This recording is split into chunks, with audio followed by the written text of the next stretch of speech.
What's going on, everyone? Welcome back to another segment of our Buy Low, Sell High series. Today, I'm going to run through my favorite 3 buy low candidates and my favorite 2 sell high candidates. But before we start this video, let's hop over to our player of the day. In this segment, I'm going to ask you a random stat, and in the comment section below, it is your job to figure out who that player is. The random stat today is, this goalie has definitely kept his team afloat and is leading all goaltenders in saves with 682. Who is this goalie? Leave your answers in the comment section below. The first buy low candidate in this video is Miro Heiskanen of the Dallas Stars. The 2017 third overall pick is coming off a really solid season with the Stars. In 68 games, he put up 35 points, a plus 14 rating, 163 shots, and 84 blocks. For a 20-year-old, his 23 minutes and 46 seconds of average time on ice is well above the league average, and that's an indicator of how valuable he is to the success of the Dallas Stars. It's hard to forget the show that Miro put on in playoffs during Dallas's cup run. In 27 playoff games last season, he had 26 points, a plus 8 rating, 59 shots, and 50 hits. His minutes were just shy of 26 per night. So yes, a 20-year-old defenseman led the team in scoring and average time on ice. I think we have a pretty special player on our hands. So far this season, Miro is off to a pretty slow start. In 25 games, he's recorded just 15 points, a -1 rating, 45 shots, and 21 blocks. It's kind of hard to identify why a defenseman isn't putting up as many points, solely because they're reliant on the forwards to score. Miro checks off all the boxes in the eye test. He is flying around the ice and controls play every shift.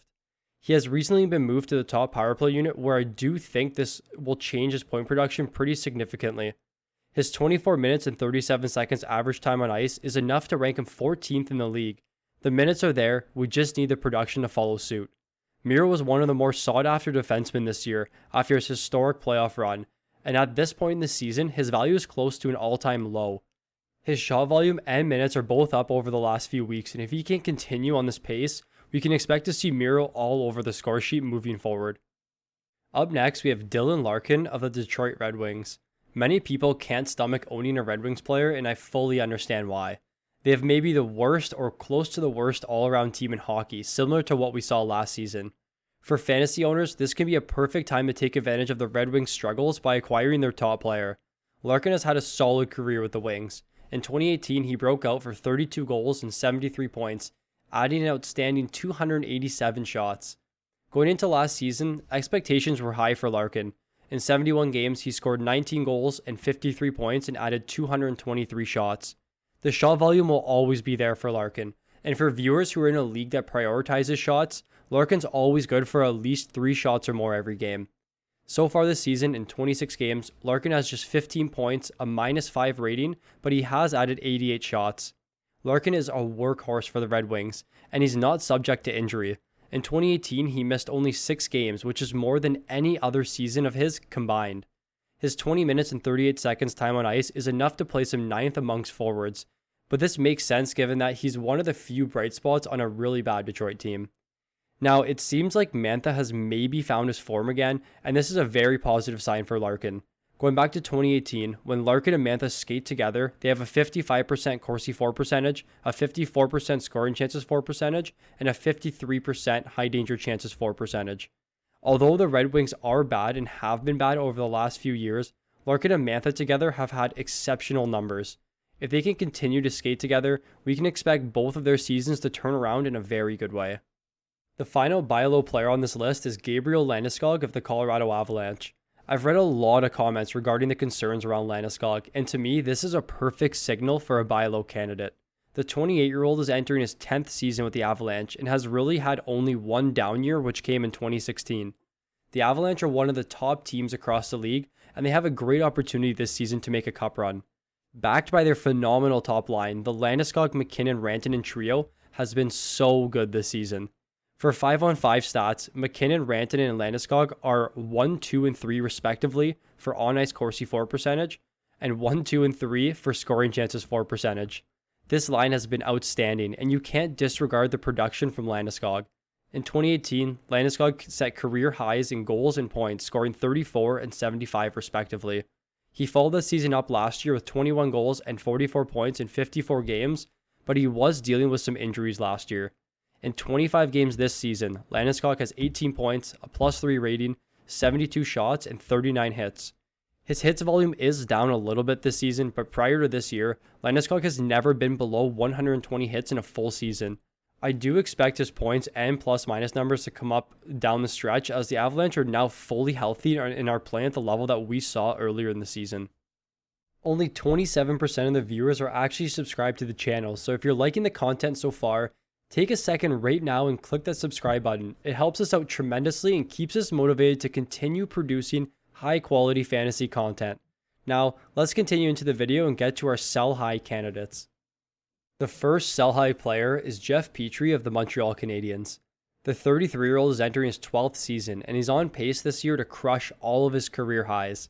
In his first 29 games, Petry has 11 goals, 25 points, a +15 rating, 10 power play points, and 73 shots.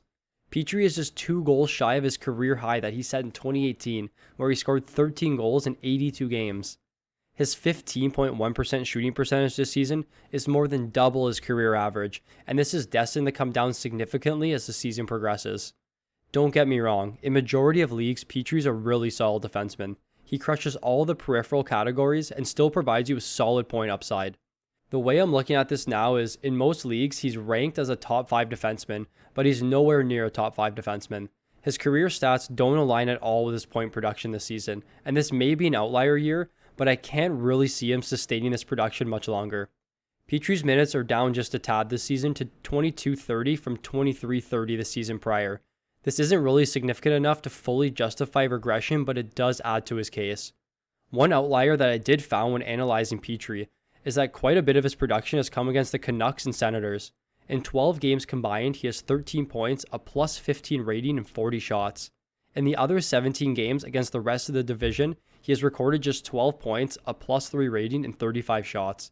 For the remainder of the season, Montreal only has 7 more games against Vancouver and Ottawa combined. His underlying stats against the rest of the division is where we really see Petry's stats align with his career totals.